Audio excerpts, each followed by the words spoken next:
2 yosh yaxshi niyatda oila qurishibdi. Oradan ko'p vaqt o'tmay, 7 yilga uzoq safarga ketadigan bo'lib qolibdi. Eri 7 yil davomida uyiga biron marta ham kelmabdi.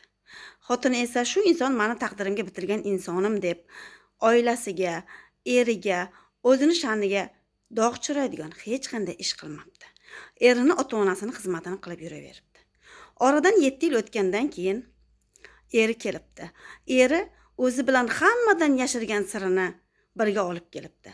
Ma'lum bo'lishicha, chet elda bir ayolga uylanib, 2 farzandni ko'rib, chet elda 7 yil davomida yashab kelibdi. Bu yerda xato kimda?